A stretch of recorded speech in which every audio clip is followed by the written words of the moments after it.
Hi all, it's Kelly with the Appalachian Booksmith, and I was incredibly bad.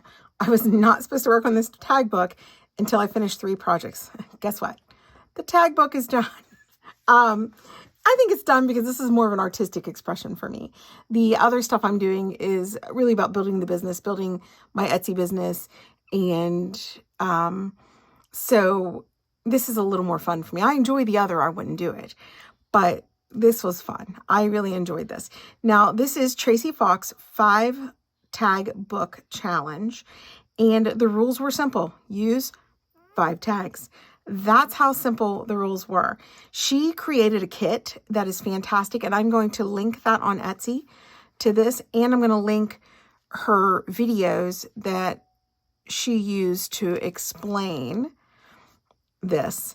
The tag process. Now mine is very different than hers, or the tag book process. Mine is very different. I decided to have a little fun with it. I decided to make it out of cardboard boxes and kind of distress those cardboard boxes a little bit. But at the same time, I thought, let's make it grungy, but let's take one of my favorite paper packets. I mean, these are beautiful papers. I thought, let's just take one of my classiest packets and let's throw it into this grungy journal and see what happens. And I think it turned out absolutely amazing. I also pulled in a book that had moths and butterflies and other insects in it and used those also. So for starters, it is roughly 4.5 inches by probably about 7. And this spine is 2.5 inches if you measure it here, or 2. You get up here and it starts getting bigger and bigger and bigger. So it's a pretty crazy spine I have going on. I went ahead and tied it with some sari silk. And honestly, I think I'm going to remove this sari silk because I'm not a fan of it. I just don't trust it. So I might remove the sari silk. I'm not sure. And put some other kind of tie. It's going to need a tie because, as you can see, it is definitely a bulging kind of alligator mouth thing.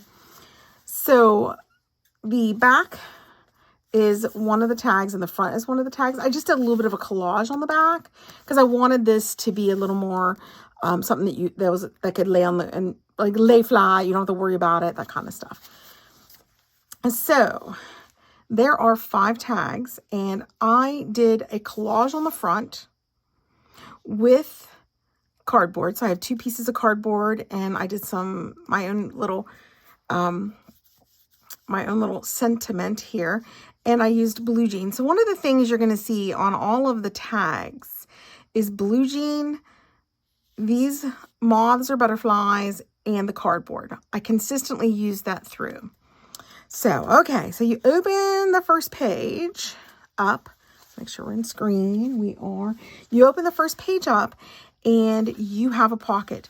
What I did with this journal is I didn't finish. I made, excuse me, signatures and some things, and I didn't finish decorating them. Instead, I included pieces from the book, pieces from the paper pad, so that whoever got this, if they wanted to, they could then make it their own.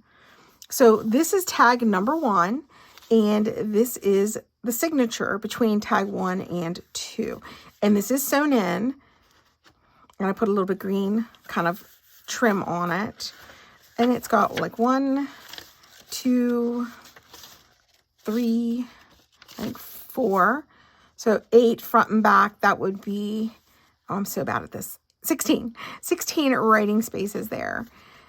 And then you close that. Once you get out of that signature, you have tag number 2, and it says Flutter. Very sweet. And then there's the jean. There is the part from the book. And there is that cardboard. And all I did with the cardboard, I tore it a little bit, I gessoed it, and I kind of inked around the edge. I did ink around the edges of them. Okay, so now you open tag 2, and there's tag 3, but here in tag 2, this is a little magnet, and it opens up, and you now have, let's see, that's it. Yeah, that's it. You now have a little journal inside of here. Made of pretty much the same pages, plus I added one of the book pages. Now this one is machine sewn, whereas the other one is hand sewn into the spine. So this, then you come to, this is tag number 3. And this is where it's getting exciting. And by the way, here's my jean. Here's my cardboard and my picture. But this is where it got really fun. So you open it up, and over here is a tuck spot. And again, this is just stuff I used in the journal. This is just things that whoever gets this, if I sell it, will be able to make it their own. Here's the fun part. I love this. I made a 4-page signature. So there's 1 page, 2 page, 3, 4 using canvas. And I put a pocket on the front and the back, the front and the back. And I sewed it so it wouldn't fray anymore. And I frayed it a little bit. And I tried ripping it. Canvas is a pain sometimes to rip, particularly this one. So I wanted to decorate this. It's killing me.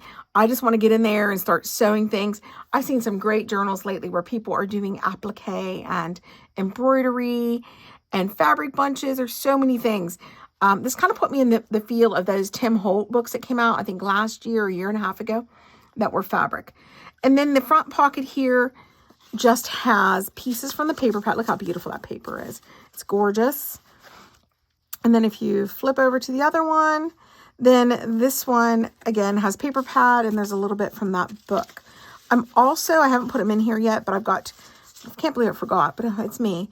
I have a little thing of buttons that are going in here too. So then we have tag number 4. Isn't she pretty? I love it. I put these blue, kind of emphasize the blue jean, the cardboard. Absolutely beautiful. I'm in love with this. This was a ton of fun to make.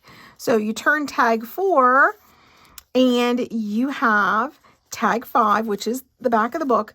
And then you have one of these, I don't know if I call them a waterfall, but they're just envelopes that are just, their flaps are glued to each other.